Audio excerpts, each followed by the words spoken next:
Welcome to this presentation on sorting in Java. Today, we'll focus on a fundamental sorting technique called selection sort. In this session, we'll write a Java program to accept 10 different numbers into a single-dimensional array and then arrange them in ascending order using the selection sort algorithm. This technique is commonly used in programming because of its simple logic and educational value. So, whether you're a beginner trying to grasp basic sorting or preparing for exams, this program will help build a strong foundation in algorithmic thinking. Let's begin by understanding what selection sort is and how we implement it step by step in Java.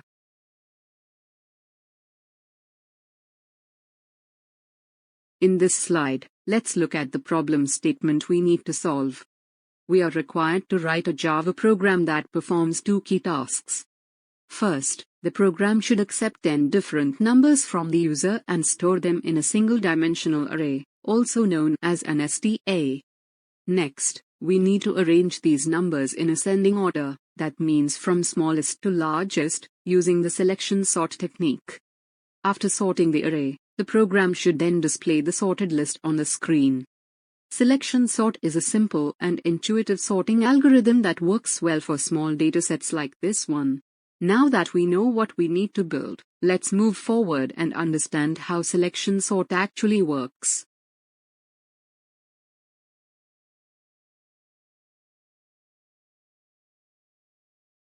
Let's now understand the step-by-step algorithm used to implement selection sort on the given array.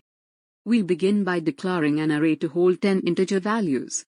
The user is then prompted to input 10 different numbers which are stored in this array. The sorting begins by iterating through the array using two nested loops. In the outer loop, the index I moves from 0 to 8, because we only need to sort up to the second last element. We assume the element at position I is the minimum and store that index in a variable called min. The inner loop begins from I plus 1 and goes till the end of the array. For every value of j, we compare array j with array min. If a smaller element is found, we update min to that index. Once the inner loop finishes, we check if min is different from I. If so, we swap the elements at I and min. This process ensures that the smallest element is placed at the correct position in each pass. Finally, we display the sorted array to the user. This simple and efficient method ensures the array is sorted in ascending order.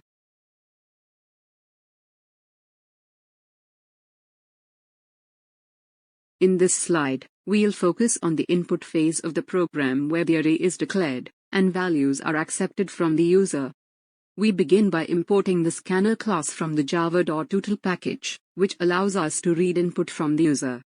Then, we declare a class named selection sort.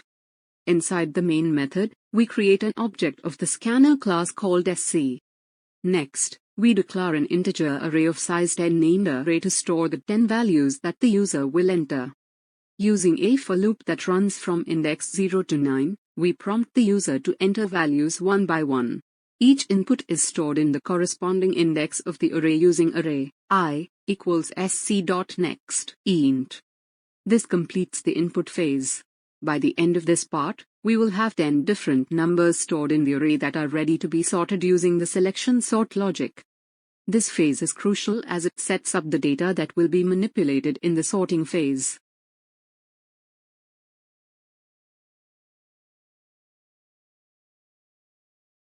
In this slide, we explain how the selection sort algorithm is implemented in Java.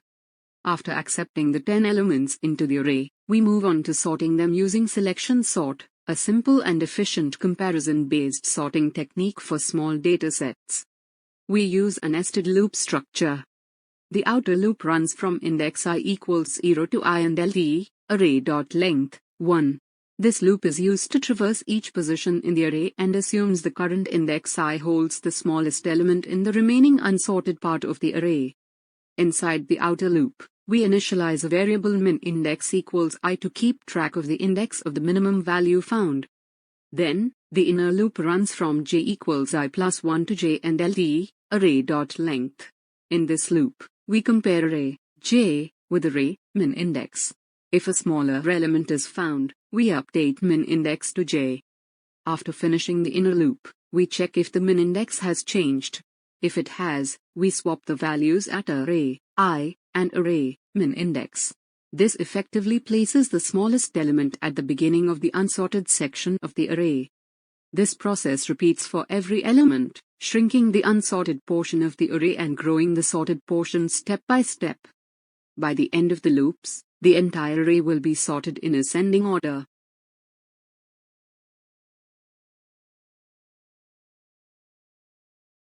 In this slide, we look at the final step of the program, displaying the sorted array after applying the selection sort logic.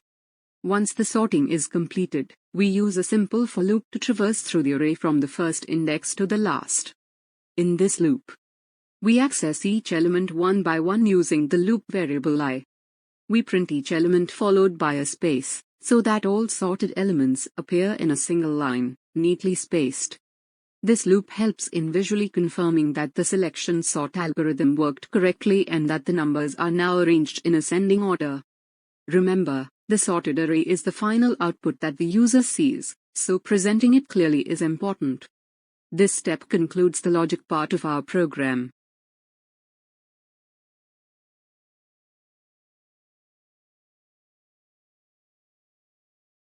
In this slide you will get the full program link which you can execute the entire program. Also, program link is available in the description box.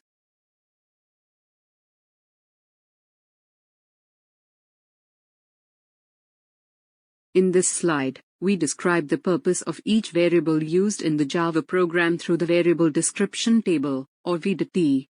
Understanding variables is crucial to grasp how the logic flows throughout the program. Let's look at them one by one. Array. This is the single-dimensional array that holds the 10 numbers entered by the user. It is the main data structure used to store and sort the values. I and j. These are loop control variables used in the for loops. Variable I typically represents the current index being evaluated in the outer loop, while j is used to compare elements in the inner loop. Min index. This holds the index of the minimum value found during each pass of the selection sort. It helps in identifying which element needs to be swapped. Temp, a temporary variable used to swap values.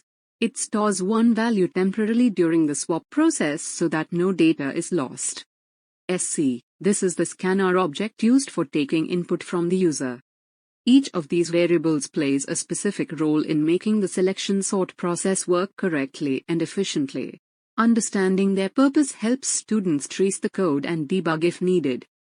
This slide gives a clear overview of the variables so that learners can connect the logic with the elements being used.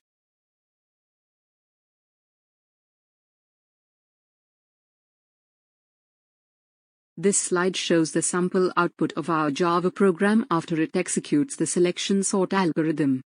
Let's walk through it step by step. First, the program prompts the user to enter 10 different numbers. These numbers can be in any random order. For example, the user might enter 45, 12, 78, 5, 23, 89, 1, 34, 67, 10. Once all 10 numbers are entered, the program processes them using the selection sort technique. It compares elements, finds the smallest one in each pass, and swaps it to place the elements in ascending order. After sorting, the output displayed on the screen is the sorted array: 1, 5, 10, 12, 23, 34, 45, 67, 78, 89. This final sorted list confirms that our selection sort logic worked correctly. The smallest number, 1, is at the beginning, and the largest, 89, is at the end. This output is a great way for students to verify the correctness of their program. If the output doesn't match expectations, it signals there may be a logical or input error. Seeing the complete cycle, from input to sorted output, helps solidify the student's understanding of sorting algorithms in real coding scenarios.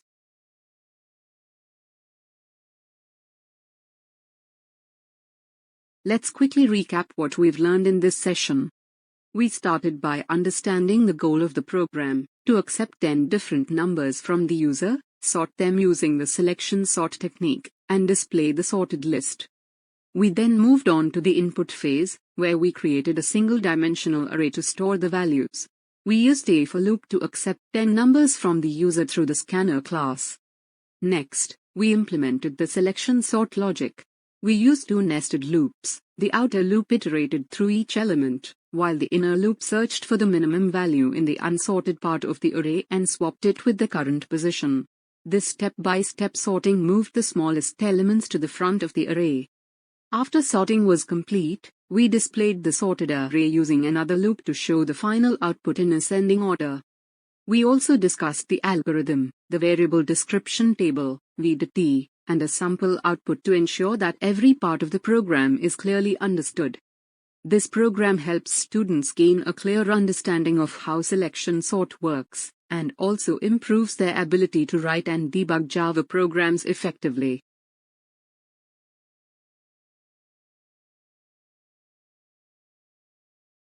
Here are the key points to remember from today's lesson. Single-dimensional array, SDA. We used a simple array structure to store and manage a list of 10 numbers. Arrays are useful for storing multiple values of the same type in a single variable. User input. We used a scanner object to accept values from the user, ensuring the array is filled with different numbers for sorting. Selection sort technique. This sorting algorithm works by repeatedly finding the minimum value from the unsorted part and moving it to the front. It is simple and effective for small datasets like the one we used.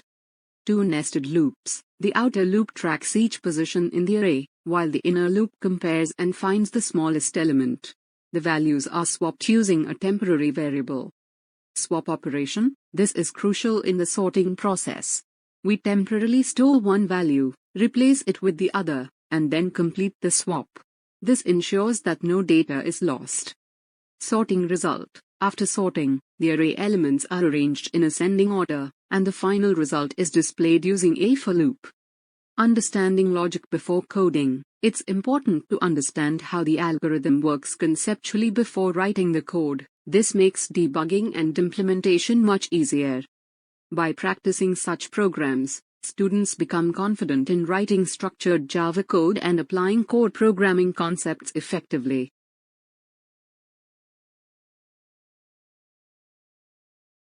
Thank you so much for watching this session on selection sort of an array using Java.